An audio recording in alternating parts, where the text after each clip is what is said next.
Þú ert að hlusta á hljóðbókina Draugaslóð eftir Kristínu Helgu Gunnarsdóttur, Mál og menning, 2007, höfundur les.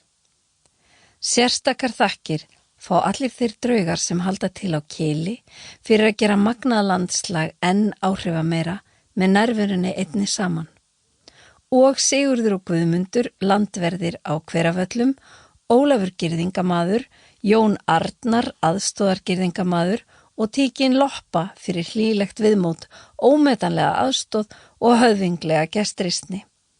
Og staðfastir og þolinmóðir yfirlesarar Sigþrúður Gunnarsdóttir og Finnur Torfi Hjörleifsson. Liðið er hátt á aðra öld, en mun þó reimt á Kili.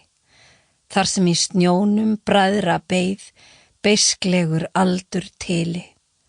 Skuggar lyftast og líða hjarn, líkt eins og mynd á þili. Hleypur svo einn með hæru sekk, hverfur í dimmu gili. Jón Helgason, Áfangar.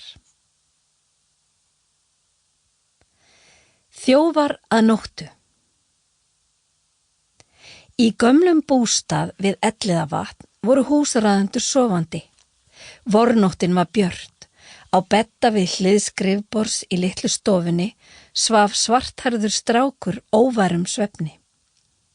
Þetta var Eyvindur Þórsson. Á skrifborðinu var stafli af snjáðum bókum og landakortum. Ef betur var að gáð, mátti sjá að þarna voru draugasögur, útilegumannasögur og rakningasögur af örafum. Skólataska hékk á snaga fyrir ofan rúmið. Lítið sjónvarp stóð á kommóðu úti í horni undir bókahillum.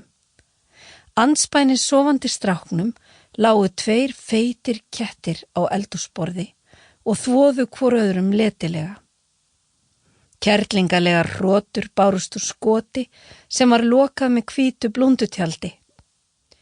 Á litlu borði við tjaldið var fornfáleg saumavél á kafi í silki, blúndum og perlusaumuðum borðum. Á veggjum þessa litla bústaðar voru ótal málverk sem sýndu lífið við vatnið. Innan málverkin mátti sjá ljósmyndir frá gömlum tíma.